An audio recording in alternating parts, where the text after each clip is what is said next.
Hello, my friend. The world of magic, filled with legends and ancient tales, is opening its gates once again. Tonight, in the Gryffindor dormitory by the crackling fireplace, I will share another story with my friends. Join us, for the magic is about to come alive. Snow drifted gently over the cobblestone streets of Hogsmeade, cloaking the little wizarding village in soft white silence. Chimneys whispered thin plumes of smoke into the cold air, and warm lights glowed behind frosted windows where laughter and clinking butterbeer mugs could be faintly heard. The sign above the three broomsticks swayed in the wind, creaking softly, while an owl swooped past, scattering snowflakes like silver dust. Far above the village, the towers of Hogwarts loomed faintly through the mist, ancient, steady, and glowing with 1,000 candles. And from one of those towers, a small shadow moved where no shadow should have been. Clara Fenwick pressed her nose to the window pane of her dormitory and sighed. She was small for her age, with hair like pale straw that always escaped its ribbon, and eyes that held both fear and wonder in equal measure. She wasn't particularly good at much. Her charm's spells fizzled, her transfiguration results were uneven at best, and she had once managed to turn her own quill into a puff of green smoke during class. But more than anything, Clara was tired of being the quiet one, the one others called the Little Witch, not with affection, but with a smirk. She turned from the window and looked at the bed where her cloak lay folded. Beneath it, hidden deep under her pillow, was something she shouldn't have had at all, an invisibility cloak. It didn't belong to her, of course. It belonged to her friend Anna's older brother, a Ravenclaw 7th year, who had left it behind after the last Hogsmeade weekend. Clara had promised she wouldn't touch it. But tonight, the whisper of snow outside and the distant lights below filled her with a longing she couldn't quite explain. She wanted to see Hogsmeade for herself, not with a group of chattering classmates, not under a teacher's watchful eye. She wanted to see the village as it was in stories, magical, quiet, alive. So she wrapped herself in the shimmering cloak, whispered a quick sorry to no one in particular, and slipped out. The corridors of Hogwarts at night were another world entirely. The portraits dozed, candles burned low, and even the staircases seemed to sigh in their sleep. Clara moved like a ghost, clutching the edges of the cloak close as she crept past the suits of armor that hummed softly in their dreams. By the time she reached the courtyard, her heart was beating fast, not from fear, but from a kind of wild excitement. Outside, the air was sharp and cold. Her breath formed little clouds before her face as she made her way down the path toward the village. The forbidden forest loomed dark to her right, whispering with unseen things, but Hogsmeade's lights drew her onward like stars. When she finally reached the first crooked roof and saw the snowy sign of Zonko's joke shop swinging in the wind, she stopped to catch her breath. Everything was as she had imagined. The lamplight spilling over the snow, the smell of roasting chestnuts, the laughter drifting from honeydukes. And yet something else lingered beneath it all. A hum, a faint thrumming pulse in the air. Clara tilted her head, listening. At first she thought it was just her imagination. But then, at the very edge of the village, past the post office and the old cobblers, she noticed something strange. A building stood there that she had never seen before, narrow, leaning slightly to one side, its windows dark and its sign hanging askew, half buried under the snow. The sign was too faded to read. A blue glow flickered faintly beneath the door, as if from a dying candle. Curiosity tugged at her like a string. Clara took a hesitant step forward, then another. Her shoes crunched softly in the snow. She drew the cloak tighter around her shoulders and approached the door. The handle was iron cold beneath her fingers. For a moment, she hesitated. She could go back now, slip into the castle unseen, pretend she had never left. But the blue light shimmered again, pulsing faintly like a heartbeat, and her curiosity, always stronger than her caution, won out. She pushed the door open. A faint chime sounded, like glass tapping against glass. Inside, the air was thick with dust and the scent of old parchment. Shelves lined the narrow room, stacked high with curious things. Broken wands, cracked bottles, bundles of feathers, and jars of ash that seemed to shimmer faintly when she looked too long. Clara stepped inside, brushing a cobweb from her sleeve. The door creaked closed behind her. "Hello," she whispered. Her voice echoed back, soft and small. She took another step, then another, her eyes catching on a peculiar object at the far end of the room. A glass sphere resting on a stand. It glowed faintly blue, like the light she'd seen from outside. Inside the sphere, something was moving. Clara leaned closer, breath fogging the glass. A swirl of shapes shimmered inside, letters curling and twisting as if alive. They formed words. For the briefest moment before dissolving again, she could almost read them. Bound to the maker, sealed till undone. Then quite suddenly the sphere flared with light. Clara stumbled back, covering her eyes. The air cracked like thunder. Shelves rattled, and a blast of blue energy rippled through the room. The lights of Hogsmeade beyond the windows flickered wildly, and then silence.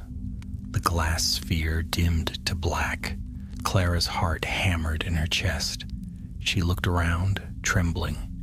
The jars on the shelves were glowing faintly now, and something in the shadows moved. And as the first lantern outside came to life on its own, spinning in the air like a firefly gone mad, Clara realized she had done something truly, terribly wrong. She had awakened something that had been sleeping for a very long time, and Hogsmeade would never be the same again. For a moment, all was still. Then a slow, humming vibration rippled through the air like the sound of magic stretching after a long, deep sleep. Clara stood frozen, her wand trembling in her hand. The faint light from the glass sphere faded entirely, leaving only the flicker of stray magic dancing through the dust. Something clinked on the floor behind her. She turned sharply, heart pounding, but saw only an overturned jar. From within it drifted a handful of glowing silver threads that floated up into the air like wisps of smoke, then vanished through the cracks of the ceiling. "Reparo," Clara whispered automatically, pointing her wand at the jar. The shards knit themselves together, but the moment the spell finished, the jar twitched. It gave a squeaky sound, sprouted two tiny legs, and darted off the table, sprinting between her boots. Clara let out a startled cry. "Oi, come back!" But the little jar scuttled into the corner and disappeared behind a pile of books. Then another jar began to rattle, and another. One by one, lids began to jump, feathers fluttered, old quills straightened and spun. The entire shop was coming alive. Panic seized her throat. This wasn't an ordinary enchantment. She had awakened a curse. She lunged toward the door, tripping over a fallen stool. The doorknob glowed faintly blue under her touch, then pulsed and locked itself. She tugged once, twice, thrice. It wouldn't budge. "Oh no," she breathed. Behind her, a voice whispered faintly through the dark. "Release, or be released." Clara spun, wand raised. "Who's there?" No one answered. Only the shelves creaked as though breathing. Gathering what courage she had left, Clara stepped toward the glowing sphere once more. Its light had faded, but faint etchings were appearing on the stand beneath it. Ancient runes, half buried in dust. They pulsed softly, alive again after centuries. She leaned in, brushing away grime until she could make out a few faint words. Finita, artifacts, restituere. A restoration charm, perhaps. Or an unbinding. She swallowed hard. Finite incantatum, she tried, voice shaking. The air around her shivered. For a heartbeat, she thought it might have worked. Then, with a rush of cold wind, the door burst open on its own. Snow blew in, scattering parchment and feathers everywhere. Clara stumbled outside, blinking against the sudden white glare. But Hogsmeade wasn't as she'd left it. The lamps lining the streets were flickering in odd colors, green, gold, and violet, and a broom outside Spintwitch's was sweeping snow on its own, humming merrily as though drunk on magic. The curse had spread. She took a step into the street, still invisible beneath the cloak. Across the way, the window of Honeydukes swung open, spilling sugared smoke into the air. The sign above the 3 broomsticks had begun to sing, warbling an off-key tune about butterbeer. And a startled couple ran past her, ducking as a floating teapot whizzed overhead. Clara's breath caught. What had she done? A shout came from the end of the lane. "Merlin's beard! What in blazes?" Madame Rosmerta, wearing her fur-lined cloak, came storming out of her inn, wand drawn. "I swear, if this is Zonko's again," she began, but then her eyes widened as she took in the chaos around her. "Oh, heavens, this is old magic." Clara hesitated. She couldn't reveal herself. She'd be expelled for sneaking out. But guilt gnawed at her chest. Rosmerta moved through the street, casting spells left and right, trying to calm the wayward enchantments. But each charm only multiplied. A snowman outside Scrivenshafts suddenly grew legs and began stomping about, singing cheerfully off-key. Clara bit her lip. She had to do something. The little witch gathered her courage and ducked into an alleyway, pulling off the invisibility cloak. "Lumos," she whispered, and her wand tip flared to life. The light gleamed off a narrow path leading behind the Hog's Head. Maybe Aberforth would know what to do. He was gruff, yes, but wise in odd old ways. She crept through the snow until she reached the crooked door of the Hog's Head. The sign above, depicting a one-eyed goat, was bleating softly to itself, enchanted like everything else. Clara knocked once, twice. "Closed," came a grumble from inside. "Please," she called. "It's urgent." The door opened a crack. One sharp blue eye peered out. "A first year," Aberforth Dumbledore rasped. "You shouldn't be out here. What do you—" He stopped. "What's that glow behind you?" Clara turned. The faint blue light from the shop still shimmered in the distance, pulsing like a heartbeat. "So I think I've done something," she admitted quietly. "Something bad." Aberforth studied her for a long moment, then sighed. "Of course you have. Get in before someone sees you." Inside, the Hog's Head smelled of smoke and goats. The tables were empty. The hearth glowed faintly with dying embers. Aberforth poured her a mug of something warm and set it before her. "Talk." Clara told him everything. The abandoned shop, the glass sphere, the blue light, and the runes. When she finished, her hands were trembling around the mug. He was silent for a while, then he muttered, "That shop's been sealed for over a century. Used to belong to old Cornelius Bragg, wand maker gone mad after the Goblin riots. Folks say he tried binding wild magic into his wands. Magic that couldn't be tamed. Ministry shut him down, buried the place. Looks like the seal broke when you stepped inside."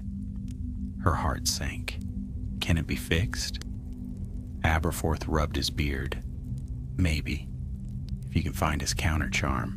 Should be in his ledger. But you'll need help." Clara nodded quickly. "Professor Flitwick," she said at once. "He'll know what to do." Aberforth grunted. "Aye. Go on then. But mind you, magic that old doesn't like being disturbed. It'll fight back." She thanked him, slipped her cloak back on, and hurried toward the castle. Behind her, the hum of magic grew louder, spreading like ripples through the snow. By the time she reached the gates of Hogwarts, even the suits of armor at the entrance were twitching, as if catching the enchantment in their metal bones. She darted inside, cloak flapping behind her, and raced up the marble staircase toward the charms corridor. Torches flickered strangely as she passed, blue, then violet, then green again. At last, she burst into the charms classroom. Professor Flitwick was there, perched atop a stack of books marking essays by wandlight. He looked up, startled. "Miss Fenwick? At this hour?" Clara threw off the cloak, breathless. "Professor, it's Hogsmeade. Something's happening. I think I caused it." Flitwick blinked, then gestured for her to sit. "Slowly now, Miss Fenwick. Tell me everything." And as the little witch began to explain, the first flicker of blue light danced along the window pane of the classroom, followed by a distant sound like laughter echoing through the night. The magic was spreading, and it was only just beginning. Professor Flitwick listened without a word, his eyes bright and sharp beneath his silver spectacles. When Clara finished, he hopped down from his stack of books, wand already in hand. An abandoned shop, glowing blue light, and self-animating objects, you say? He murmured. "Oh dear, that does sound like Bragg's work. Reckless man, though undeniably gifted. Wild magic bound into physical forms, very unstable." He paced the length of the classroom, muttering to himself in Latin and old spell names that Clara barely recognized. At last he turned to her, expression grave. "We must act quickly. Magic that ancient spreads like a fever.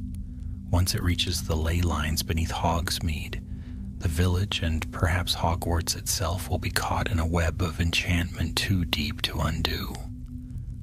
Clara's stomach twisted. "What can I do?"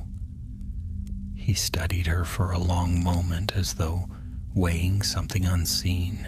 "You will come with me," he decided. "You touch the curse first, and your magical trace may be the key to binding it again.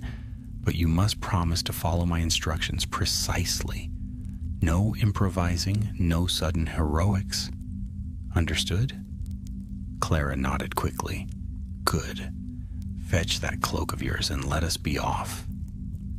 They moved through the castle like shadows, the halls eerily alive. Candles floated in strange spirals, portraits whispered nervously to one another. And in the great hall, the enchanted ceiling shimmered with streaks of violet lightning. Even Hogwarts itself seemed uneasy. By the time they reached the gates, dawn was a pale bruise on the horizon. Hogsmeade shimmered below, beautiful and terrible. Brooms swooped in lazy circles above rooftops, a trail of glittering dust following their bristles. Shop signs flapped like wings, and from the distant 3 broomsticks came the faint sound of furniture rearranging itself. "Merlin preserve us," Flitwick breathed. He left half a world sleeping under that shop. They hurried down the path, snow crunching beneath their boots. As they reached the outskirts, a figure appeared from between two houses. Madame Hogsmeade, wand raised, her cloak dusted with frost.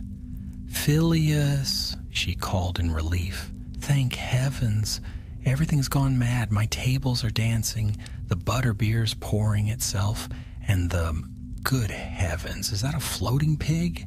Indeed, above the rooftops, a rosy pink creature snorted happily as it sailed through the air, tail twirling like a corkscrew. Flitwick grimaced. "Contain what you can, Hogsmeade. I'll deal with the source." Hogsmeade glanced at Clara, recognition flickering in her eyes. "This one's part of it, isn't she?" Clara flushed, but Flitwick placed a small protective hand on her arm. "Accident, not intent," he said firmly, "and perhaps our only hope of reversing it." They pressed onward toward the crooked lane where the abandoned shop stood. The blue glow was brighter now, pulsing like a living thing. The moment they crossed its threshold, the air changed, thick with static, sharp as frost. Inside, the chaos had grown. Shelves had twisted into odd shapes, jars drifted through the air like bubbles, and a dozen enchanted objects whispered in low, rasping voices. Flitwick raised his wand, murmuring incantations under his breath. A circle of golden light spread beneath his feet, holding the wild magic at bay. "Stay within this boundary," he told Clara. "The curse feeds on stray enchantments. Step outside and you'll be caught in it." Clara obeyed, clutching her wand tight. Her gaze darted toward the stand where the glass sphere had once rested.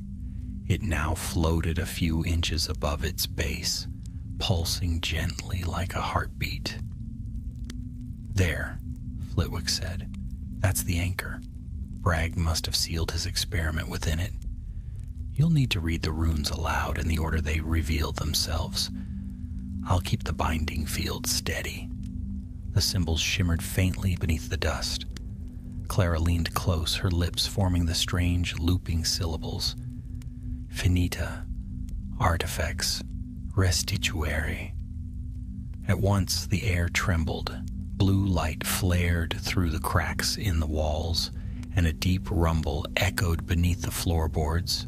Flitwick gritted his teeth, wand trembling as he strengthened the golden circle. "Keep going," he called. Clara drew a shaky breath. The runes rearranged themselves, forming new words. Exordium, vinculum, aperio. A sudden shriek split the air. One of the floating jars shattered, and from within poured a cloud of silver mist. It twisted, coalescing into a vague, human-like figure with hollow eyes and a gaping mouth. Clara's scream caught in her throat. "Professor!" Flitwick spun, his tiny form suddenly commanding. "Protego Maxima!" A shield of light burst forth, forcing the shadow back. "It's the residue of his failed spell, an echo of Bragg himself!" The specter hissed, its voice like wind through broken glass. "You cannot undo what was sealed. Magic bound, magic free. Balance must break." "Rubbish," Flitwick snapped. "There's always a counter-charm." But the ghostly figure lunged, striking the barrier with a deafening crack. The golden light wavered. Clara's heart raced. She had to help. Her eyes darted to the ledger lying half open on the counter. Its pages fluttered wildly as if calling her. She snatched it up, scanning the words. Most were faded, but one line shone bright as starlight. To end the spell, the one who broke it must restore what was taken. Her mind spun. What had she taken? Then she realized the spark, the first pulse of light. She had drawn it forth when she touched the sphere. It was bound to her now. She could feel it, humming deep within her wand. "Professor," she cried, "it's me. It's tied to me." Flitwick looked up sharply. "Then you must release it, child." Focus on the sphere. Pour it back. The ghost screamed again, swirling with fury. Clara raised her wand, trembling, and pointed at the glowing orb. "Finita enchantment," she shouted. The spell burst from her wand like a comet, golden and pure. It struck the sphere, which flared with blinding light. The entire shop shook, the shelves groaned, and the floor seemed to fall away beneath her feet. Then came silence. When the light faded, the shop was still. The ghost had vanished. The jars lay quiet, their contents once more dull and lifeless. Clara sank to her knees, exhausted. Flitwick approached slowly, breathing hard. "By Merlin, you did it." The professor waved his wand, muttering a containment charm. "It will hold for now, but the enchantment has left traces in the village. We'll need to cleanse them one by one." Clara nodded weakly. "I'll help."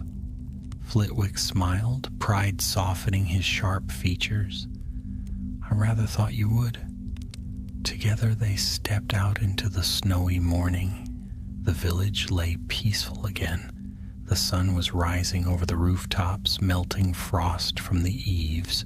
A few enchanted brooms still swooped lazily overhead, as if too sleepy to stop, but the chaos had calmed. Rosmerta waved from her doorway. "All's quiet, then?" "For now," Flitwick called back. "A few stubborn charms remain, but nothing dangerous." He turned to Clara. "You've done a brave thing tonight, Miss Fenwick." "Reckless, yes, but brave. You've saved Hogsmeade from a very old mistake." Clara smiled faintly, clutching her wand to her chest. "I only wanted to prove I wasn't useless." The professor's eyes twinkled. "Magic rewards courage more than perfection. Remember that." As they began the long walk back to the castle, the snow sparkled beneath the dawn light. Clara looked once more toward the crooked little shop.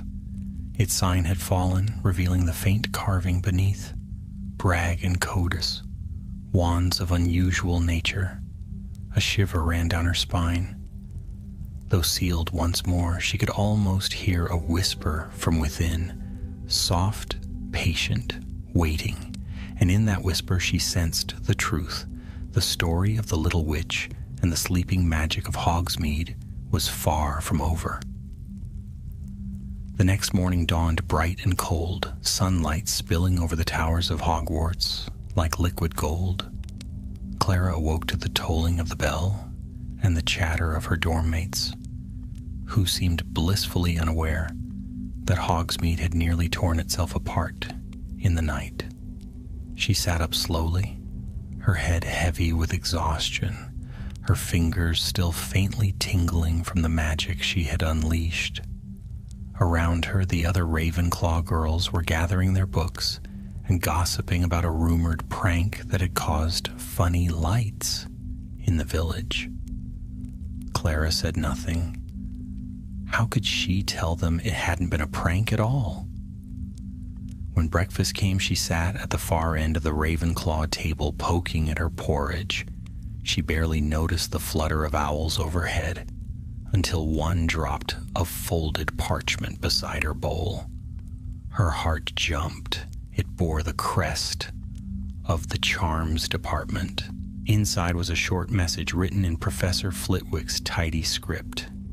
"Miss Fenwick, your assistance last night was invaluable. However, the enchantment's remnants persist. Report to my classroom after breakfast. Bring your wand and that cloak." F.F. Clara folded the letter quickly before anyone could glimpse it.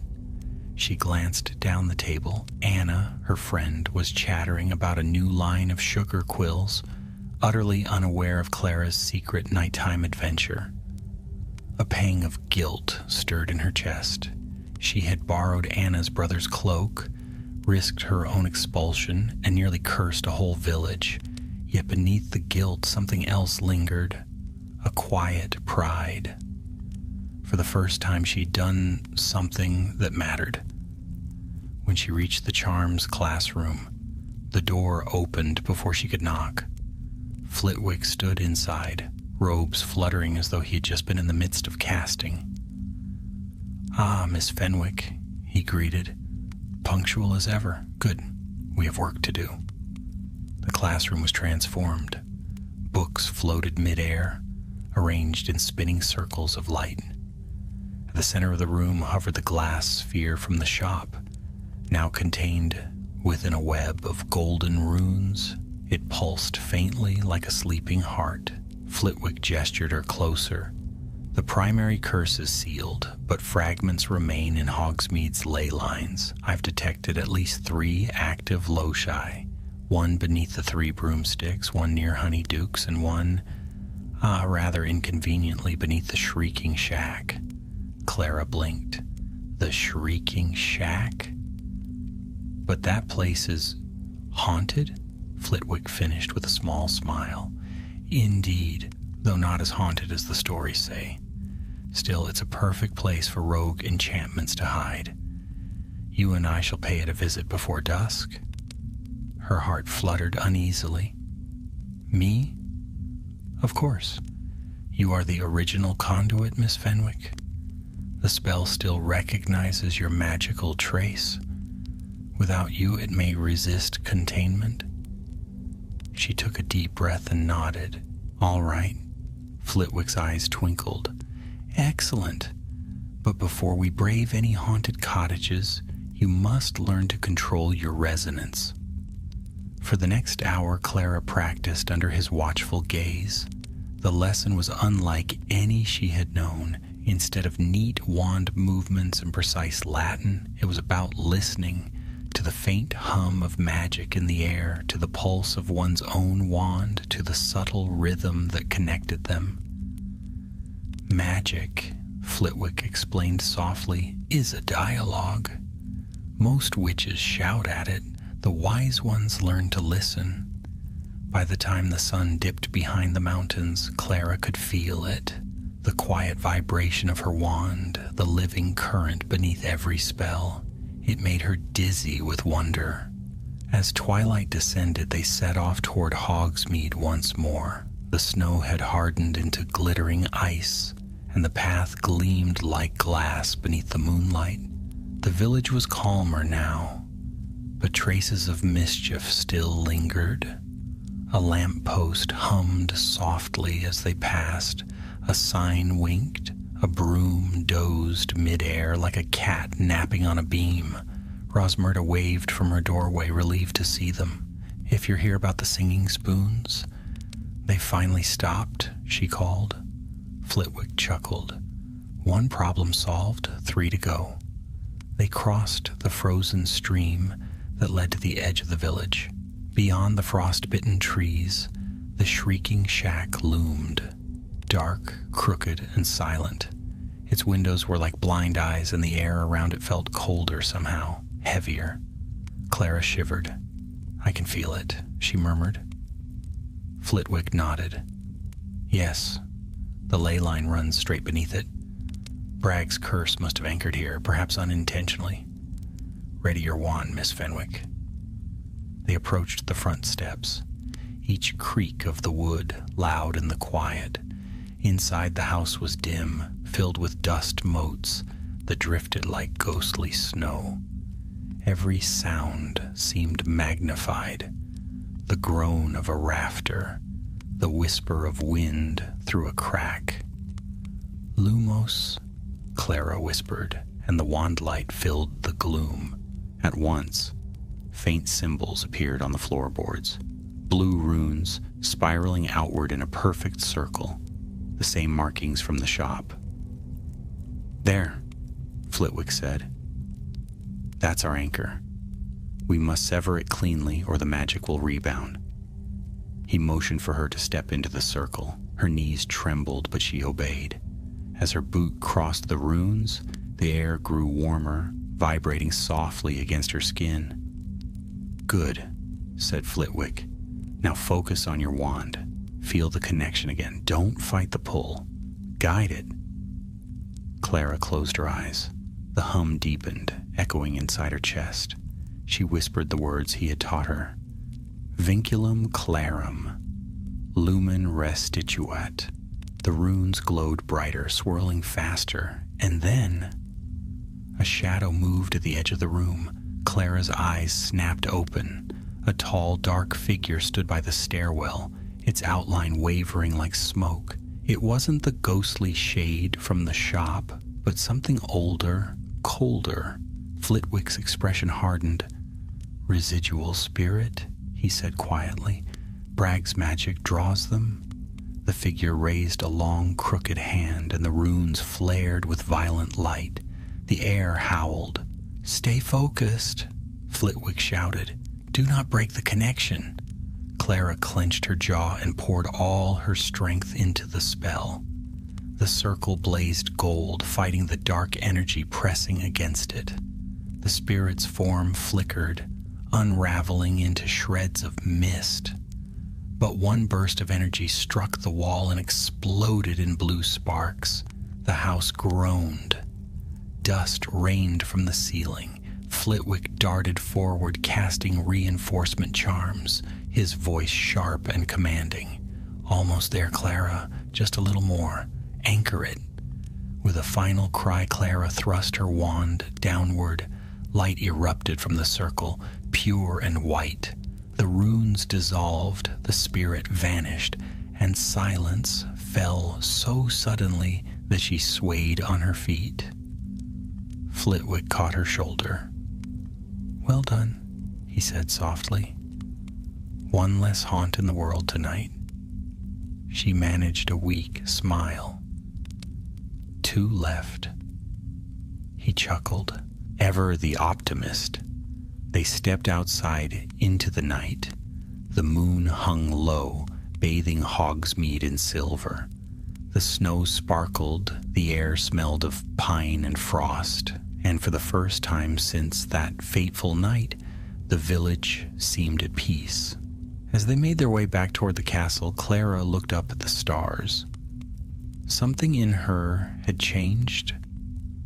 Not just her magic, but her heart. The little witch who'd crept into Hogsmeade to prove herself was gone. In her place walked a young witch who had faced darkness and stood her ground. Still deep inside, she could not shake the feeling that Bragg's curse was not finished with her. For as the wind shifted across the frozen roofs, she thought she heard a faint whisper carried on the air, a whisper from the unseen depths beneath the village. Balance must break. And though she told herself it was only the wind, Clara could not help but glance back, wondering what slept still beneath the snow of Hogsmeade. The next evening, Hogsmeade lay still beneath a fresh fall of snow. The moon hung low and white above the rooftops, its light tracing silver patterns across the crooked streets. Smoke curled lazily from chimneys, and the faint chime of the clock at the post office drifted through the quiet. All seemed calm again. But Clara knew better. Professor Flitwick had spent the morning studying the remnants of the spell's energy in his classroom, muttering to himself among towers of books. When he summoned her after dinner, his expression was grave. The ley line under the shrieking shack has gone dormant, he said, tapping a chart of glowing threads that shimmered over his desk. But 2 points remain active, one beneath Honeydukes and one farther north, near the old mill beyond the edge of the village. That last one worries me most. It lies at a convergence where 2 ley currents meet. If the magic festers there, it could rouse something ancient. Clara felt her throat tighten. Something worse than what we saw before? Flitwick gave a small, tired nod. Wild magic, left unchecked, becomes feral. It learns, adapts. We must cut it off before it roots itself. He turned to her with a look of quiet pride. I'll handle Honeydukes myself. You, Miss Fenwick, will accompany Madame Rosmerta to the mill. She knows the land well, and she'll keep you grounded if things turn unpredictable. Clara blinked. Alone? Without you? Flitwick smiled faintly. You've already proven capable. Trust your instincts. Remember your resonance training. Magic is a conversation. Speak softly, and it will listen. And so, as night deepened and the last students were ushered from the castle halls, Clara found herself once again walking the snow-covered road to Hogsmeade. This time she was not hidden by an invisibility cloak. She walked openly, wand at her side, feeling the pulse of magic beneath her boots. Madame Rosmerta awaited her outside the 3 broomsticks, wrapped in a thick wool cloak, her wand tucked into her belt like a knife. Evening, little witch, she said with a wink. Flitwick tells me you've a talent for waking trouble. Best hope you've a talent for quieting it too. Clara smiled nervously. I'll try. Good. Follow me then. The mill's half a mile north. Old place. Abandoned since before your time. Folks say it's haunted, but I've always thought it's just drafts and owls. They set off together, their boots crunching through the snow. The air was sharp and still, save for the occasional hoot of an owl in the trees.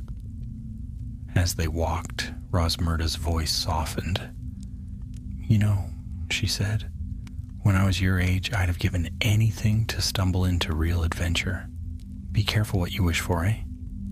Clara chuckled faintly. I didn't mean for any of this to happen. None of us ever do, Rosmerta said kindly.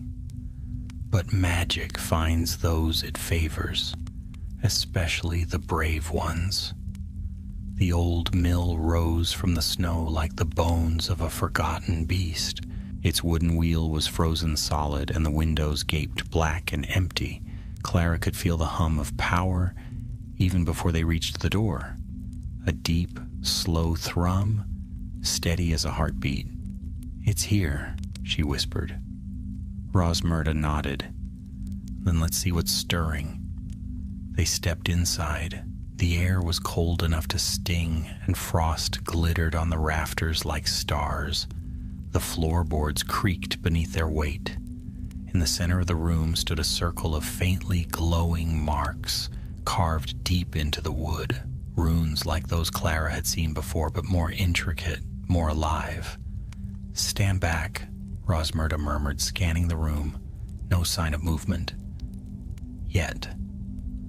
But the moment she stepped forward, the runes blazed with blue fire. The door slammed shut behind them, and the old mill shuddered to life. The frozen wheel outside groaned, creaking into motion though no water flowed. Clara's heart leapt. It's waking! Rosmerta raised her wand. Containment first, she cried. Aegis Circumfera! A dome of golden light sprang up around them, but the magic pressed against it like a tide. The air filled with a high, keening sound, and the runes lifted from the floor, swirling upward like living ribbons. Bragg's work again, Rosmerta said through gritted teeth. He must have bound part of his experiment here. The fool anchored it to the ley current itself. What do we do? You're the one it listens to, remember? Clara swallowed hard. The pulse of magic was deafening now, a rhythmic beat that matched her own racing heart. She stepped forward, ignoring the cold seeping through her boots. The runes whirled around her, their light reflecting in her eyes. She lifted her wand and spoke softly. I am the one who woke you. I am the one who will let you rest. The swirling light slowed, hovering close, almost curious. Encouraged, she whispered the words Flitwick had taught her. Vinculum clarum, lumen restituit. The runes shimmered. For a moment the noise softened, the wheel creaked slower, and then from the shadows above, something stirred. A voice low and hollow echoed through the rafters. You cannot unmake what was bound in blood. Rosmerta's eyes widened. That's not brag, she breathed. The voice came again, deeper now, resonant as thunder. He took what was mine, magic that was not meant for wands or wood. I will not sleep. The runes turned crimson. The floorboards cracked. From the center of the circle, a shape began to rise, a tall, dark figure with horns of frost and eyes like coals. Rosmerta grabbed Clara's arm. Out! Now! But the door flung itself shut again, sealing them in. Clara's breath came fast, fogging in the cold. The creature stepped fully from the circle, towering and strange, its body made of swirling shadow. "Who are you?" she whispered. The thing tilted its head. A memory, a fragment, the price of Bragg's ambition. You woke his chain, child, and now it binds me no longer. Rosmerta thrust her wand forward. Protego Maxima. The shield flared and the spirit hissed, but it pressed closer. Its touch scorched the light. Clara knew instinctively that fighting it would fail. This was not an enemy of flesh and bone. It was bound to the same power that still pulsed in her wand. She stepped between it and Rosmerta. "Please," she said, her voice shaking. "I didn't mean to wake you. Let me put it right." The creature paused. The red glow of its eyes dimmed slightly. "Then return what was stolen," it murmured. "His theft lies deep, beneath the frozen heart of this village. Find it and end it. Only then will the lay rest." The runes flared once more, then vanished. The spirit dissolved into mist, and the silence that followed was so sudden that Clara nearly fell to her knees. Rosmerta caught her arm, steadying her. "You all right, lass?" Clara nodded faintly. "It spoke of something stolen, something Bragg took." Rosmerta frowned. "Then we'll tell Flitwick. Whatever Bragg bound here, it wasn't just wild magic." They stepped out into the night once more. The wheel of the mill stood still again, the air calm, the stars glittering above. But Clara's mind was full of the spirit's words. Beneath the frozen heart of this village, she looked toward Hogsmeade, peaceful in the distance, smoke rising from chimneys and lanterns glowing softly. Somewhere under those cobblestones, something ancient was waiting. And deep down, she knew this was no longer just about an old curse. It was the beginning of something far older, something Bragg had tried to control and failed. As they turned toward the village, Rosmerta gave her a sidelong glance. "You've got courage, girl, but I hope you've got more than that, too. If there's truth in that ghost's words, we're heading for trouble that makes cursed brooms look like butterbeer fizz." Clara gripped her wand tighter. "Then we'll face it," she said quietly. And though the snow muffled their steps as they disappeared into the night, the faint pulse of magic beneath Hogsmeade had already begun to stir again. Slow, steady, patient. The village slept above a heart of ancient power, and now that heart was waking. The morning that followed was bleak and wind-bitten. Clouds hung low over the mountains, heavy with unfallen snow, and the air seemed colder than it should have been for October. Even the owls flew slower, their wings cutting through the gray sky like tired shadows. Clara stood at the edge of the courtyard, cloak pulled tight, staring down at Hogsmeade far below. The village looked harmless from this distance, a scatter of rooftops and smoke rising peacefully into the mist. Yet she could still feel it, that faint hum beneath her boots, the whisper of old magic curling through the frost. Professor Flitwick joined her, not long after breakfast, his breath puffing in small white clouds. "You've done remarkable work," he said softly.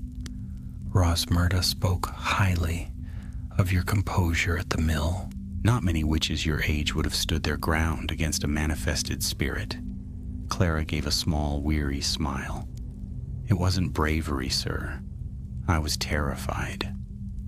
Bravery? Flitwick said gently. Is acting in spite of fear, not in the absence of it. He withdrew a small silver compass from his pocket.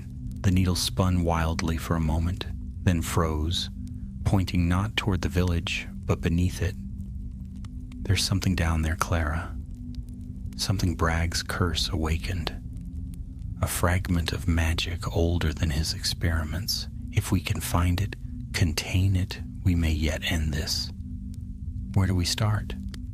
Flitwick hesitated.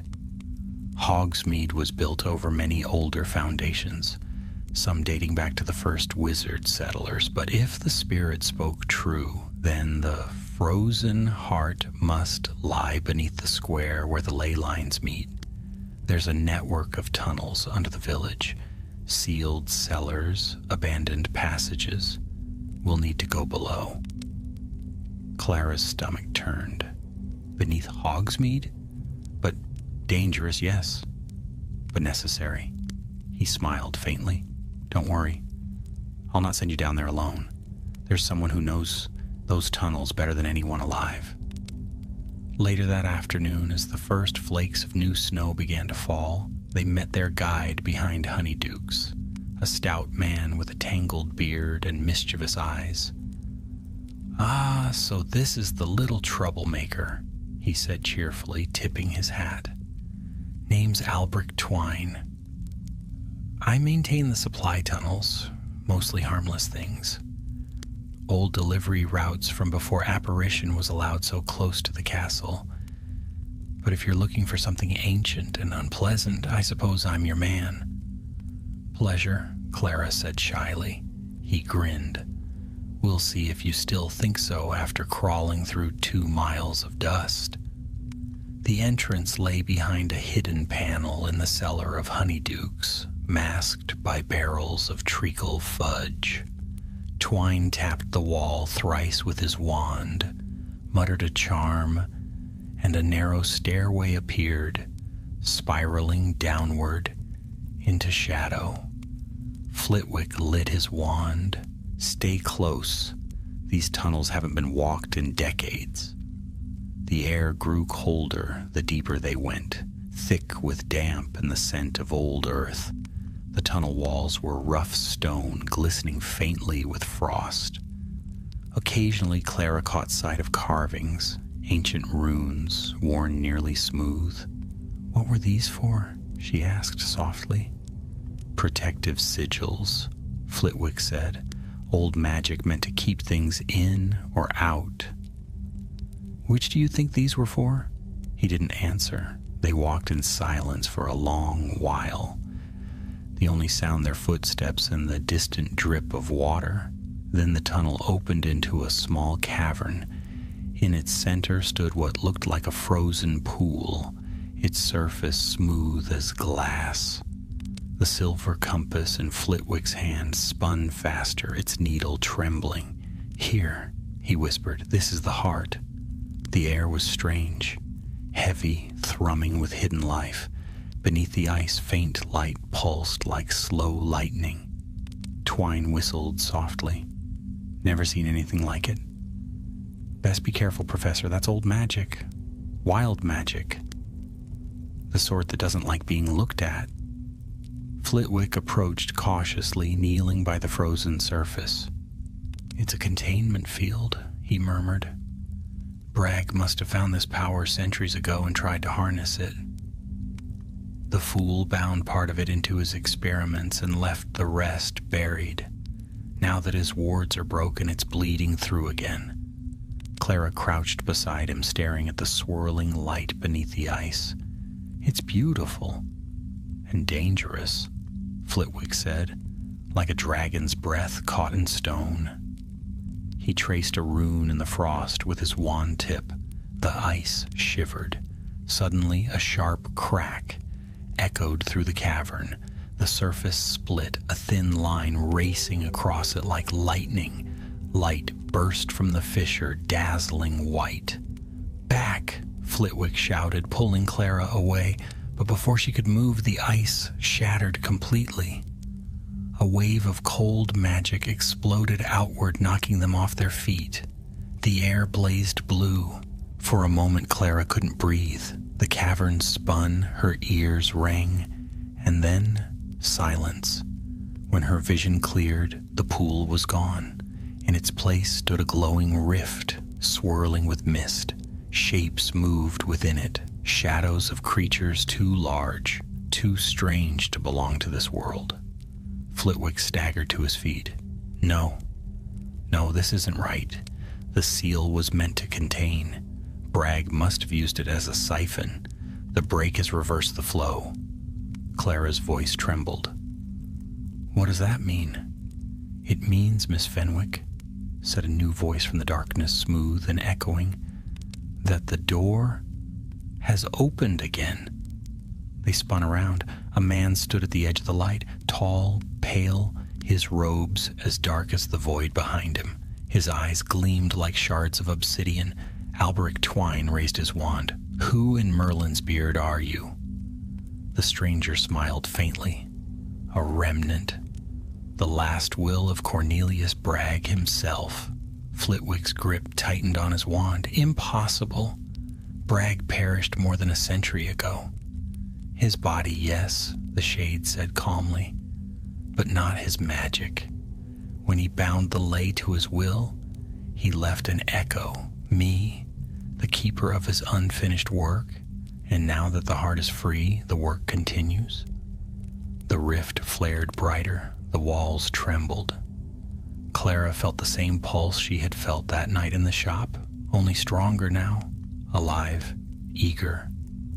Flitwick stepped protectively in front of her. "You'll not take it, Bragg. Your madness ends here." Bragg's shade tilted its head. "Ends? Oh no, my dear professor. It only begins anew. The child already bears the mark of my awakening. She is part of the binding now." Clara froze. "What do you mean?" The shade's smile deepened. "You touched my seal, little witch. You drew my power. You are its vessel. When the heart breathes fully, it will flow through you, and the world will remember Cornelius Bragg." With that, the spirit raised its hands. The rift flared, hurling a storm of blue fire. Flitwick shouted a counterspell, shielding Clara as the blast tore through the cavern. Rocks fell, the ground split. "Run!" he cried. "Get her out!" Alberic Twine grabbed Clara's arm and dragged her toward the tunnel. Behind them, the air roared with magic. She glanced back once and saw Flitwick standing firm, wand blazing gold against Bragg's blue flame. Then the passage collapsed, and darkness swallowed everything. They stumbled through the tunnels, coughing from dust, their wands lighting the way. At last they emerged into the cellar of Honeydukes, gasping for air. The sweet scent of chocolate was almost dizzying after the stench of old earth. Clara leaned against the wall, trembling. "He's still down there." Twine wiped his brow. "Aye, and by the sound of it, he's got unfinished business." Above them, the ground trembled faintly, as though the village itself were breathing. The lanterns flickered, their flames turning blue for a heartbeat before steadying again. Clara's voice was barely a whisper. "He said the power will flow through me." Twine gave her a wary look. "Then you'd best hope Flitwick's got a plan to stop it. Because if that thing's right, lass, you're not just the key to ending this curse, you're the lock holding it shut." Outside, snow began to fall again, thicker this time, carrying a faint shimmer of blue light. Hogsmeade slept unaware, while deep below, the heart of the village pulsed stronger with every passing hour. and somewhere in the darkness, the echo of Cornelius Bragg laughed softly, the sound weaving through the stones like a promise. The work continues. Snow fell thick and silent over Hogsmeade, muffling the world in a soft white shroud. To the villagers, the day seemed calm enough. Children trudged through the drifts, wands flicking to conjure snowballs. The windows of the 3 broomsticks glowed warm with amber light, and owls flitted through the gray sky, feathers dusted with frost. But beneath the cobbled streets, deep in the hollow bones of the earth, something pulsed with slow, waking power. In the cellar of Honeydukes, Clara sat on an overturned crate, staring at the floor as Professor Flitwick paced before her. His robes were singed, his hair dusted with ash, yet his eyes burned with fierce determination. Beside him, Alberic Twine leaned on a broken broom handle, his face pale from the shock of what they had seen. "So," Twine said finally, breaking the tense silence, "we've got a madman's ghost, a living curse, and a rift in the earth, big enough to swallow half of Hogsmeade. And it's all tied to a girl, barely tall enough to reach a butterbeer tap." "Splendid." Flitwick shot him a sharp look. "That girl is the reason any of us are alive. Show some respect." Twine raised his hands in surrender. "No insult meant, Professor. Just pointing out the scale of our problem." Clara lifted her gaze. Her eyes, once bright, now held a strange gleam, like candlelight flickering behind glass. "He said the magic will flow through me," she murmured. "What if he's right? What if I can't stop it?" Flitwick's voice softened. "You can stop it, Miss Fenwick, but you'll need to master the connection first. Bragg's magic has latched onto your core. It's feeding through your resonance. We can use that." "How?" He drew a chalk circle on the cellar floor, marking runes around its edge. "By reversing the current. If you can focus the energy rather than resist it, we might be able to seal the rift again." Twine frowned. "Might? It's a theory," Flitwick admitted, "and one with considerable risk." Clara took a deep breath, then stepped into the circle. "Tell me what to do." The professor nodded approvingly. "Steady now. Breathe. Feel the hum beneath your feet, the ley lines. Don't fight them. Let them flow through you, but guide them." Clara closed her eyes. The cellar's air grew still. Slowly she began to sense it again. The thrum of power in the ground, the faint rhythm that pulsed in time with her heartbeat. It filled her veins with a tingling warmth, and though it frightened her, it was also beautiful. "Good," Flitwick whispered. "Now focus it into your wand.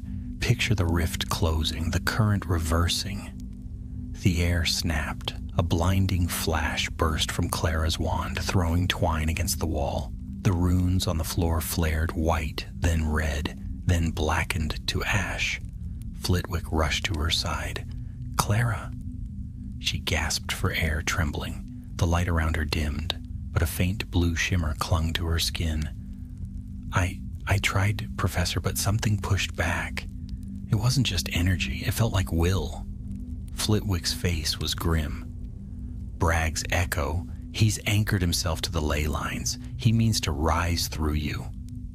Twine groaned, pushing himself upright. "Marvelous! So what's next? Exorcism, fire, a very large shovel?" "Neither," Flitwick said sharply. "We'll need to outmatch him at the source. His shade is bound to the ley heart. If we destroy that bond, he'll have nothing left to cling to." "And how exactly do we destroy a bond made of living magic?" Flitwick's eyes flickered toward Clara, with something equally alive. For a long moment the cellar was silent, save for the faint whisper of wind through the cracks above. Then Clara nodded. "Tell me where to go." By nightfall, the three of them had reached the northern edge of Hogsmeade, where the snow lay untouched and the forest crept close to the village. The sky was black as ink, stars hidden behind storm clouds. Twine carried a lantern that sputtered nervously in the wind, while Flitwick guided them by the faint glow of his compass. "The ley converges just ahead," he said, "beneath that old stone archway, the ruins of Bragg's first workshop, fitting in a way that it ends where it began." The ruins loomed out of the dark, crumbling walls half buried in snow, an iron door hanging askew. The air was colder here, heavy with the smell of ozone and frost. As they entered, Clara felt the hum grow stronger, an invisible current that tugged at her very bones. The blue shimmer returned to her hands, brighter now, as though the magic within her recognized the place. Flitwick raised his wand, tracing sigils in the air. "He's here," he murmured. "Can you feel it?" "Yes," Clara whispered. "He's waiting." And then the air shifted.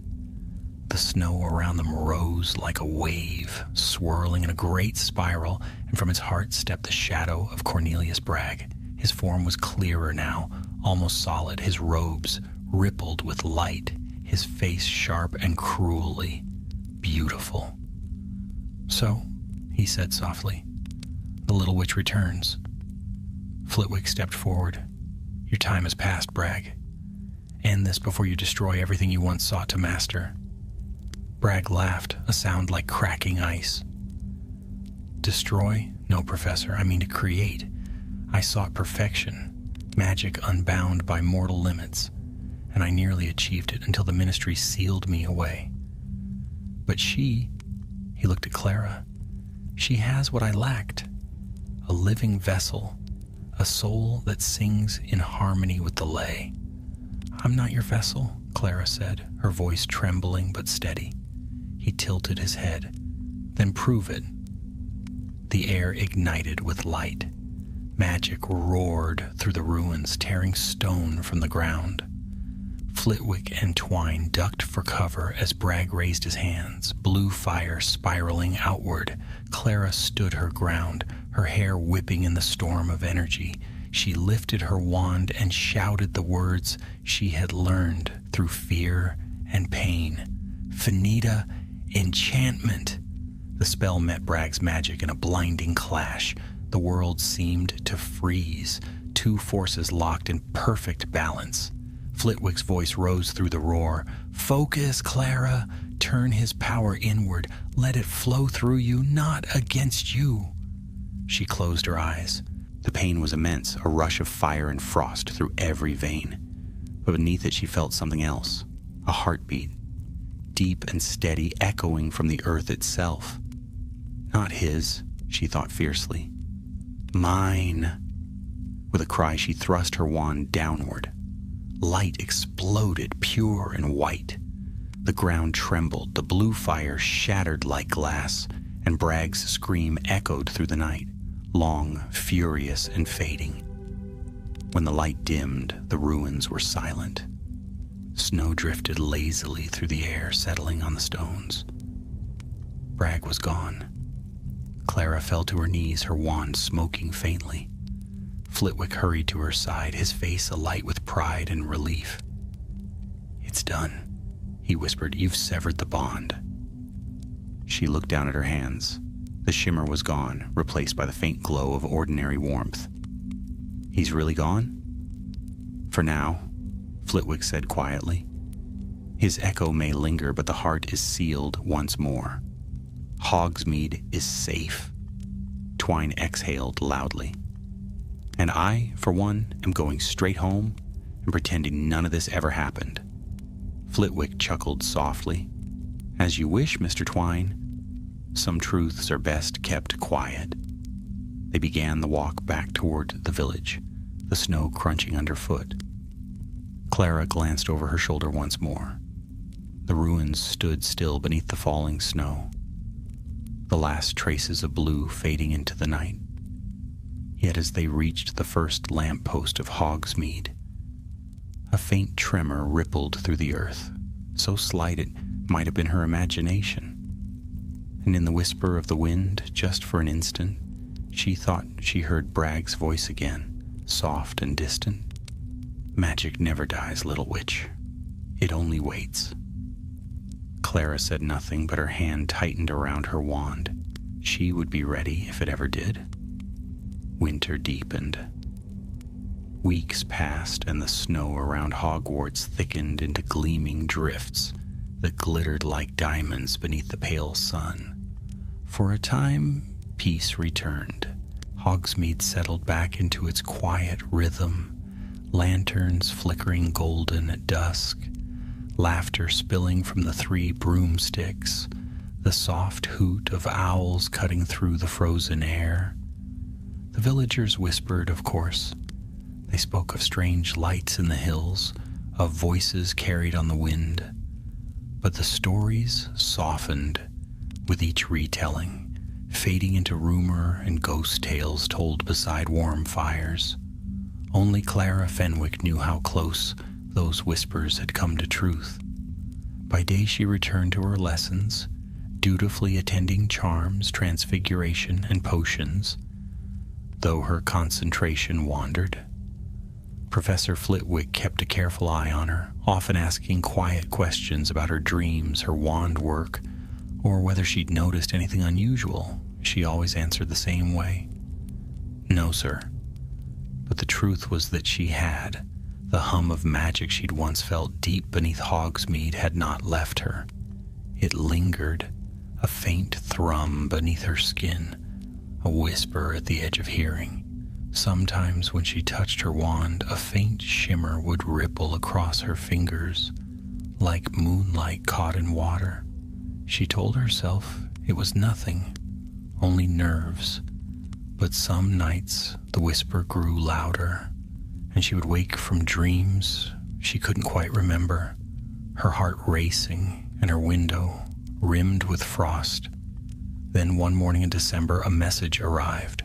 Clara was eating porridge in the great hall when a small gray owl swooped down, scattering crumbs and laughter, and dropped a letter into her bowl. She nearly spilled her tea reading the name written on the front, Madame Rosmerta. Her hands trembled as she broke the seal. Clara. Strange happenings again in the village. Milk freezing solid though the fires burn hot, brooms refusing to fly, and whispers beneath the snow when the wind is still. The villagers are frightened. Flitwick's been here twice already, says the ley lines are stable, but I've my doubts. If you felt anything at all, come to the 3 broomsticks tonight. Quietly. R. Clara folded the letter quickly, glancing up and down the table. Around her the hall buzzed with morning chatter. No one was paying her any mind, but she could feel it again, faint and insistent. The pulse beneath her feet. That night when the lamps in the common room burned low, she wrapped herself once more in the invisibility cloak and slipped from the castle. The cold bit sharply at her cheeks as she hurried down the familiar path toward the village. The snow was deeper now, soft and silent, and her footprints vanished almost as soon as she made them. Hogsmeade was quiet when she arrived. No music, no laughter, only the hollow moan of the wind through the chimneys. Even the lights seemed dimmer, flickering uncertainly as though unsure they ought to stay lit. Madame Rosmerta met her at the back door of the 3 broomsticks, lantern in hand. Her usual warmth was gone. Her expression was tight, wary. "Thank you for coming," she whispered, ushering Clara inside. The inn was empty save for a single hearth, its flames burning oddly blue. On one of the tables lay several curious objects, a cracked wand, a shard of frosted glass, and a book half burned at the edges. "I found these buried in the snow outside the post office," Rosmerta said. "They reek of magic. Old magic." Clara bent over the table. The glass shard shimmered faintly, its surface alive with veins of light. She recognized it instantly. It was part of the sphere she'd shattered in Bragg's workshop. Her stomach turned. "It's spreading again." Rosmerta nodded grimly. "Aye, and it's not just idle enchantment this time. 2 villagers fell ill yesterday, fevered, muttering in their sleep. One kept whispering your name." Clara's heart stopped. "Mine?" "Whispered it like a spell," Rosmerta said. "Flitwick thinks it's coincidence. I don't." A gust rattled the windows. The fire flickered violently, casting long shadows across the room. Clara's eyes darted to the glass shard. It pulsed once, twice, like a heartbeat. "Do you hear that?" she asked softly. Rosmerta frowned. "Hear what?" "The whisper." It was faint, but it was there, curling around the edges of the firelight, threading through the crackle of flame. A low murmur, almost like words. "Child of the seal? The heart still beats." Clara's breath came fast. "He's not gone," she whispered. "Bragg, he's still in the lay." Rosmerta's wand was in her hand at once. "If he's reaching through again, we'll stop him. We did it before." Clara shook her head. "We sealed him, not the magic itself. The lay was never destroyed, only contained. If it's weakening, that means the heart beneath the village is waking again." A voice finished behind them. Both turned sharply. Professor Flitwick stood in the doorway, his expression grave, his cloak glittering with snow. "I feared this," he said quietly. "Bragg's shade was never the true danger. It was only a reflection of the magic he disturbed. Something deeper lies beneath that rift. Older, perhaps even sentient. It's stirring again because of her." Clara flinched. "Because of me?" Flitwick sighed, setting his wand on the table. "When you sealed the rift, Clara, you did more than bind the magic. You touched it, and it touched you. You are now linked to the lay itself. Every tremor, every pulse resonates through you. If it rises again, it will rise through you." For a long moment, there was only the sound of the wind. Rosmerta broke the silence. "Then we end it once and for all. Find this heart and destroy it." Flitwick's eyes darkened. "That may not be possible. You cannot kill something that is not alive in the way we understand, but there might be another way. To still it, to return it to slumber." He turned to Clara.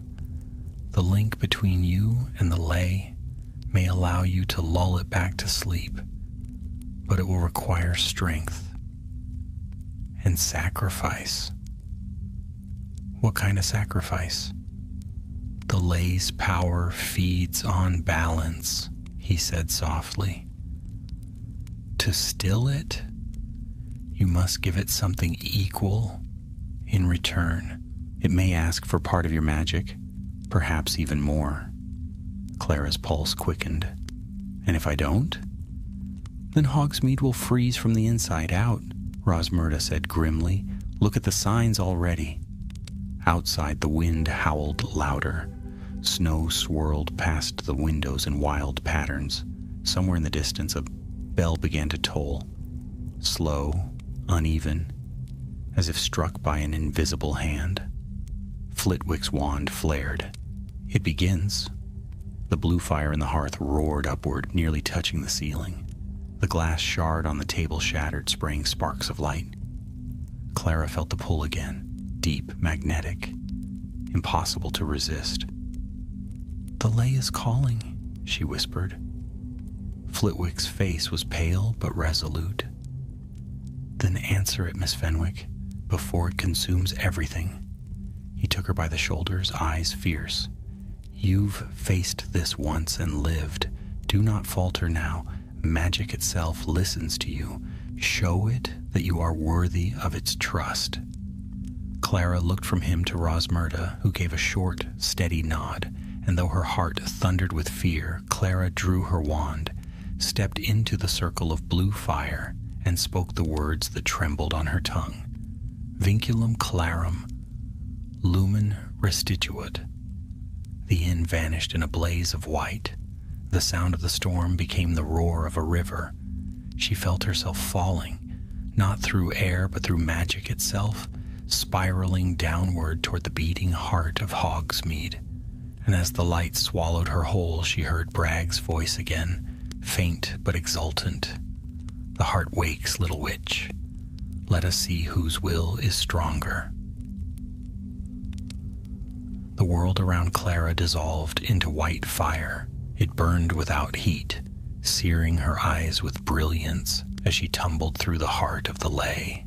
There was no up or down, only the sensation of falling through music, through the living pulse of the earth itself.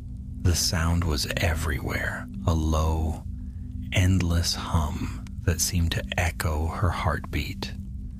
When she opened her eyes, she stood in a place that was not the village, nor the world above it. All around her shimmered an endless cavern of crystal and light.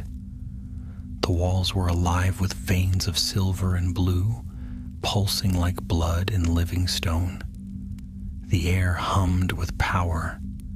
The floor beneath her feet was transparent, revealing rivers of light flowing deep below, winding like molten threads through darkness.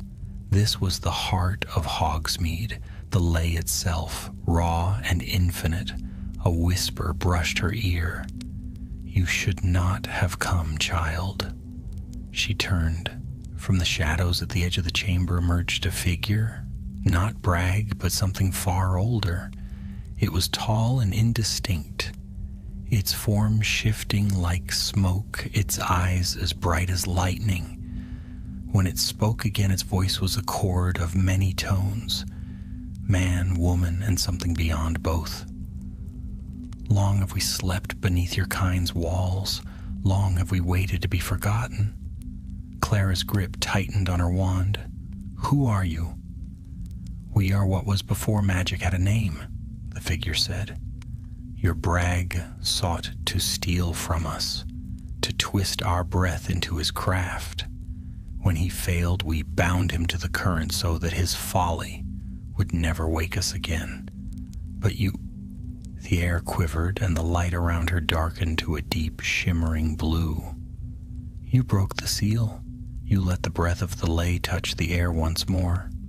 "I didn't mean to," Clara said, her voice trembling. "I only wanted to make it right." "Intent changes nothing. Magic answers only to balance. Bragg took from us once, and now, through you, we may take what was lost." The figure raised its hand, and the ground beneath her rippled like water. Shapes rose from the floor, shadows with hollow eyes and whispering mouths. They circled her slowly, their voices overlapping in a cold murmur. "The heart hungers, the heart remembers." Clara backed away, heart hammering. "No," she cried, "you can't take me." The being's voice softened. "You are bound to us now, child. You carry our spark. Let it return, and you will sleep again, as we do, peacefully."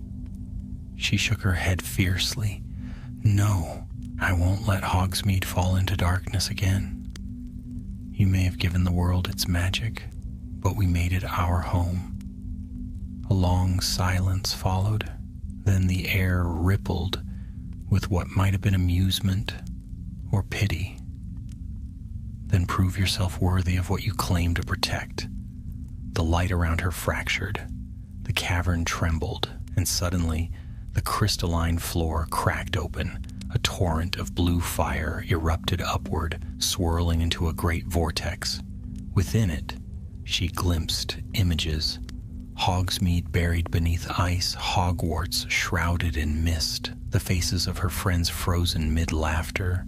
The lay was showing her its will, what it intended if balance was not restored. Clara raised her wand. "I faced Bragg," she said, her voice shaking, "and I'll face you too." The being's voice thundered through the chamber. "Then take what he could not. Master the current or be consumed by it." The floor vanished beneath her. She was falling again, but this time the fall ended in fire. Blue light wrapped around her, filling her veins, scorching and freezing all at once. Pain tore through her body, but beneath it she felt something else, a rhythm, steady and pure. The same heartbeat she had heard since that first night in the shop. Her mind cleared. She realized that the lay's power was not trying to destroy her. It was testing her, weighing her strength. Balance, she thought. It wants balance. She steadied her breathing, forcing her trembling hands to move. Slowly, she traced the runes in the air, the ones she'd learned with Flitwick. Vinculum clarum, lumen restituat. The storm slowed. The fire bent toward her wand, spiraling into a thin stream that wrapped around her arm. It pulsed once, twice, then stilled. The whispers faded, the shadows retreated, and when she looked up, the being was watching her, its face unreadable. "You have learned to listen," it said quietly. "Few of your kind remember how." Clara lowered her wand, chest heaving. "Will you stop now? Will you let the village live?" "We do not destroy without cause," the voice replied. "It is you who stir the current, you who draw power and name it your own. But you," it paused, "you seek not power but peace. For that the heart will rest again." The cavern began to fade, its light dimming to soft silver. The figure stepped closer, lowering a hand to her shoulder. Its touch was neither warm nor cold, only vast, ancient, and endless. "We will sleep once more, little witch. But know this, the lay remembers its keepers. You are marked by its song now. Should the balance ever tremble again, it will call you." The light flared, and then all was gone. Clara gasped and opened her eyes. She was lying on the floor of the 3 broomsticks, her clothes singed, her hair damp with sweat. The blue fire in the hearth had faded to gentle amber. Flitwick knelt beside her, eyes wide with relief. "By Merlin's stars, you did it," he breathed. "The lay's pulse is quiet again. You've calmed it." Rosmerta hurried forward with a blanket, wrapping it around her shoulders. "The snow stopped the moment you spoke, lass. The air even smells sweeter. It's over." Clara tried to smile, but her voice came out hoarse. "It's not over. Not forever." Flitwick's brow furrowed. "What do you mean?" She met his gaze, and for a heartbeat he seemed to understand. "Ah," he murmured. "So it chose you." Clara nodded faintly. I think it made me its keeper. The lay's song, it's part of me now." Rosmerta exhaled slowly. "Then the village will sleep soundly, knowing the little witch who saved it watches still?" Flitwick smiled, pride shining through his weariness. "Few witches in any age could have done what you've done, Clara Fenwick. The old magics know power when they see it, and so do I." She looked toward the window. The storm had cleared, leaving the village bathed in moonlight. The rooftops glistened, peaceful at last. For a long while, no one spoke. The fire crackled, the snow glowed faintly blue outside, and Clara sat in silence, listening.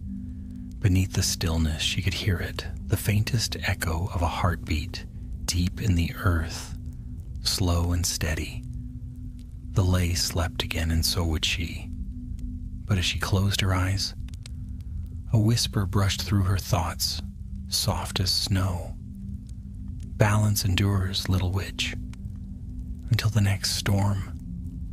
And though fear pricked at her, it was soon drowned by something greater, an unshakable calm, a sense of belonging, for she knew now that Hogsmeade's heart and her own would forever beat as one. The snow melted slowly that year, though winter clung stubbornly to the hills. Hogsmeade awoke to a pale spring where the mornings were misty and the air carried the scent of thawing earth. Yet beneath the calm surface of the village, something had changed. No one could quite name it, but they felt it. A kind of watchfulness in the stones, a whisper in the wind that wound between the chimneys. The villagers went about their work with a quiet reverence, as though aware that the land itself was listening. At Hogwarts, the story of the Little Witch of Hogsmeade had become legend already. Whispers followed Clara Fenwick wherever she went. Younger students watched her in awe, and even the portraits turned their heads when she passed, as though sensing some trace of the ancient power she carried. Clara, however, bore her new title uneasily. She wanted no fame, no murmurs in the corridors. What she wanted was quiet, time to understand the magic that now lived in her. Professor Flitwick understood this better than anyone. He kept her close after lessons, offering tea and gentle conversation in his cluttered office. The shelves around them hummed with enchantments, but Clara always felt safe there. "You've been sleeping poorly again," he observed one evening, as she sat by the window watching the rain. Clara hesitated, then nodded. "The dreams are coming back." Flitwick looked up sharply. "The same ones?" "Yes, but different too. It's not Bragg this time." She paused, struggling for words. "It's, something else. I see the heart, the lay, but it's not still anymore. It's breathing." He set his teacup down. "Tell me." "In the dream," she said slowly, "I'm standing in the same cavern where I faced the magic. But the light isn't blue. It's gold. It feels warm. And there's a voice, soft but deep. It keeps saying, 'The bond endures.'" Flitwick leaned back, fingers steepled. "The ley line speaks still, but perhaps not in warning this time. Gold is the color of balance, Clara, the calm after the storm. The bond endures because you are its keeper now." Clara smiled faintly. "Then why do I still feel afraid?" He gave a small laugh. "Because you are wise enough to know what power means. Fear is the beginning of understanding." She wanted to believe him, yet as night fell and she returned to the Ravenclaw Tower, she could not shake the feeling that the lay's voice was calling her again, soft, insistent, never cruel, but never silent. That weekend brought the first Hogsmeade visit of spring. The air smelled of honey and damp bark, and the streets glistened with meltwater. Clara walked among the shops, with Anna and a few classmates, smiling and pretending at normalcy. Zonko's windows were filled with fireworks. Honeydukes overflowed with chocolate. Frogs and laughter chased away the last shadows of winter. But when she passed the lane that led to Bragg's old shop, her steps faltered. The building still stood there, dark, shuttered, and empty, but a faint warmth seemed to hum from within like a heartbeat under floorboards. "Clara?" Anna asked. "You coming?" "In a moment," Clara said softly. When her friends disappeared down the street, she slipped into the narrow lane alone. The snow here lingered in the shadows, untouched by sun.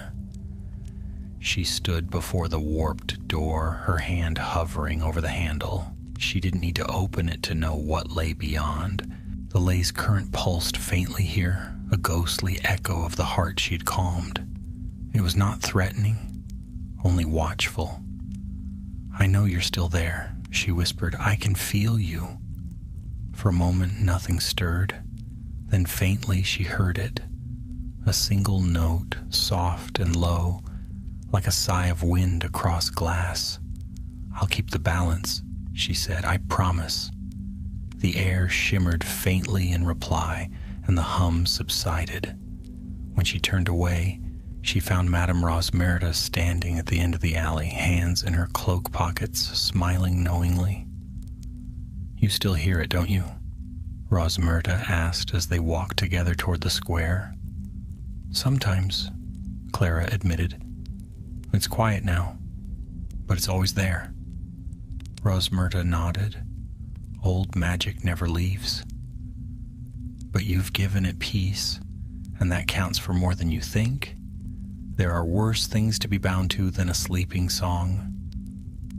They walked in companionable silence for a while until they reached the bridge overlooking the frozen stream. The water had begun to move again, thin silver currents slipping between the ice. Hogsmeade leaned on the rail.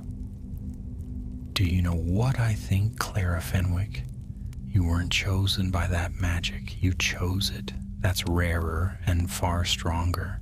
Clara smiled at her words, watching the current beneath the ice. That night, as the stars came out over Hogwarts, Clara found herself unable to sleep. The castle was silent, save for the faint whisper of wind through the windows. She rose, wrapped her cloak around her shoulders, and crept up to the astronomy tower. The sky stretched vast and clear above her, the constellations glittering like silver runes. She closed her eyes and reached out with her mind, the way Flitwick had taught her, listening for the song beneath the world. At first there was only silence. Then slowly, faint and far away, she heard it. The pulse of the lay, deep and steady. But it was not alone. Another rhythm joined it, lighter, brighter, her own heartbeat, echoing in harmony. The realization filled her with warmth. The fear that had shadowed her since that winter night melted away. She understood now that the lay was not her burden, but her bond, something ancient that trusted her to guard its rest. And as she stood beneath the stars, the wind seemed to rise around her, whispering through her hair. "The heart endures," she smiled. "So do I." When she returned to her dormitory, dawn had begun to pale the sky. The snow outside shimmered with the faintest trace of gold, and somewhere beneath the village the ley line pulsed in quiet harmony with her breath. Months passed. Spring turned to summer, and the story of the curse on Hogsmeade faded into half-remembered gossip. Yet sometimes, on still nights, villagers swore they heard a faint hum beneath the cobblestones, a rhythm like the beating of a heart. They would glance toward the distant lights of Hogwarts, where a young witch studied late by candlelight, her wand glowing softly in her hand. And though they could not see her, they somehow knew she was listening, keeping watch, as she always would. For Clara Fenwick, the little witch of Hogsmeade, had become something more than legend. She was the quiet guardian of the ley, the bridge between ancient power and the fragile, brilliant world above. And when the wind carried the scent of snow again, she would pause, smile faintly, and whisper to the night, "I'm here." And deep beneath the sleeping earth, the heart of Hogsmeade would stir once, gently, in answer. Summer faded into autumn once more, and with it came the golden haze of September light over the castle and the village below. The trees that bordered the grounds of Hogwarts had turned to flame, their leaves shimmering red and amber in the evening sun. Hogsmeade was alive again, students bustling through its streets on weekends, laughter spilling from doorways, the smell of butterbeer and baked apples drifting through the crisp air. For many, the curse of the last winter was a distant story now, an old tale softened by time. But not for Clara Fenwick. She could never quite forget the shimmer beneath her skin, or the hum that occasionally stirred in the soles of her feet when she crossed the castle grounds. It was faint now, as soft as the memory of a song once heard, but she knew it was there. The ley line slept, dreaming beneath the stone and snow, and she could feel its dreams. Clara had grown over that year, taller, steadier, her eyes older than her age. When she spoke, even the teachers seemed to listen, though they didn't know why. And while others chattered about Quidditch and exams, she spent her evenings in the library, reading of ancient magics and the earliest enchantments known to wizard kind. Not for power or fame, only to understand. It was in the library one quiet evening that Professor Flitwick found her.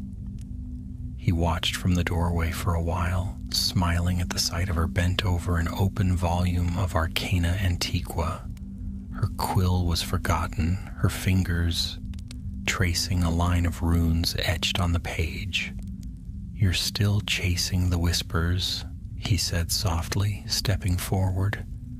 Clara looked up startled, then smiled.